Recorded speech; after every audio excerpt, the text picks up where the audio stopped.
Hey guys, so day 13 of my eating clean, healthy lifestyle challenge. So, kind of wanted to talk to you guys about calcium because obviously an important component of nutrition, healthy eating. But should you consider taking calcium supplements? And if you think you should, what kinds of calcium are the best? And sort of what things should you kind of look for when you're shopping around for calcium supplements? So, even if you are eating sort of a healthy, balanced diet, sometimes you just may not be getting enough calcium in your diet. So sometimes it happens when people are eating or vegan, okay, because of course they don't eat dairy products. If you have any type of lactose intolerant or you're limiting your sort of dairy products that you're consuming every day, so you might want to consider then in that case taking a calcium supplement. If you have osteoporosis, obviously it's probably important.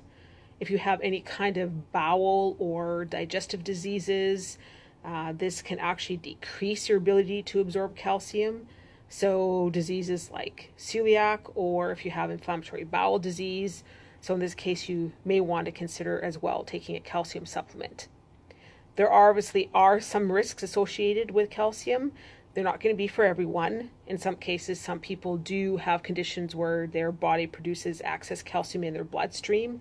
So in this case, calcium supplements should be avoided. And of course, you never want to take too much calcium, okay? Because of course, this can also have an adverse effect on your body. So just be careful of that. So if you're shopping around for calcium supplements, there's a lot out there, when you're looking at all the shelves. So exactly what type of calcium supplement should you take? So each compound contains varying amounts of the mineral calcium. Okay, so when you're looking at the calcium supplements at the back, and this is referred to as elemental calcium.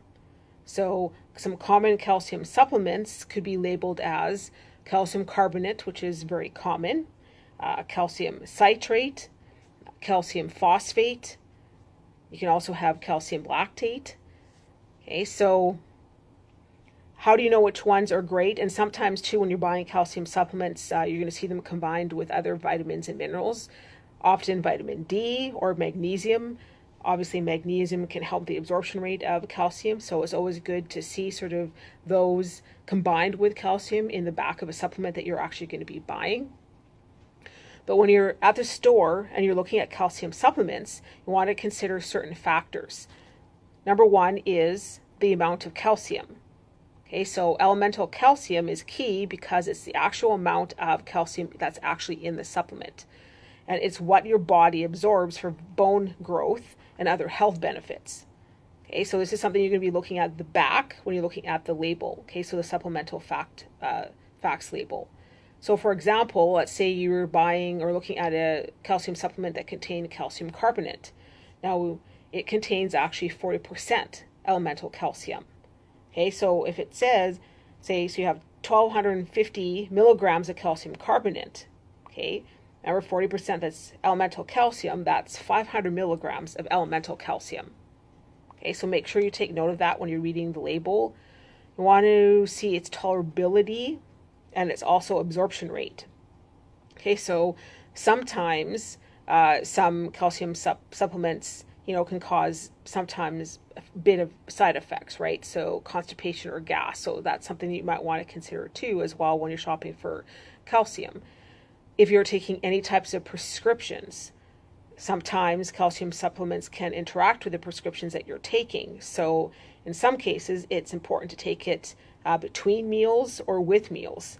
So in order to know if the medications that you're taking might have an interaction with your calcium supplement, make sure you ask your doctor or your pharmacist.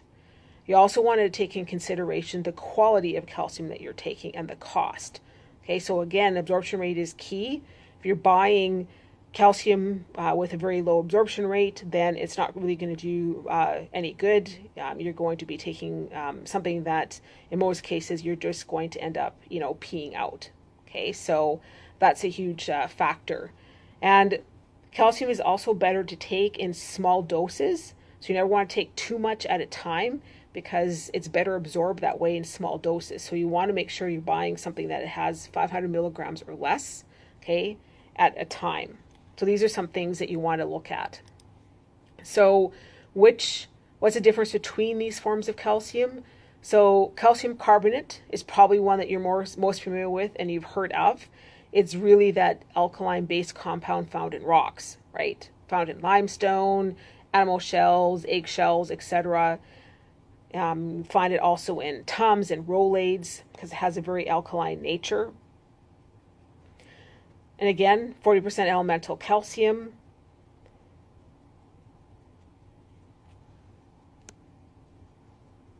However, calcium carbonate's bioavailability in humans has been measured as high as 40%, but also as low as 15%. So because it has a very low solubility and has a very sort of inconsistent absorption rate, it's generally considered to be one of the least bioavailable forms of calcium. So make sure you're watching out for this when you're looking on the label. But calcium carbonate can be actually a good form of calcium to take for people who have excess stomach acid. Okay, so again, it might be something that you want to consider. Calcium citrate, which is another form of calcium. So it doesn't have the alkaline qualities that calcium carbonate offers. It has a base that is acidic in terms of its pH value, and because of its acidity, it does require less stomach acid to be produced in order for it to be absorbed. So calcium citrate was absorbed 22 to 27% better than calcium carbonate. Okay, and this can be taken whether you're on an empty stomach or with food. Calcium citrate is about 20% calcium and has a bioavailability of about 40%. Okay, so this is great for people who have low stomach acid or if you're over the age of 50. So another type of calcium that I really like is also calcium phosphate. Even though it has an absorption rate that's similar to calcium carbonate, has an elemental calcium factor of about 31 to 38%.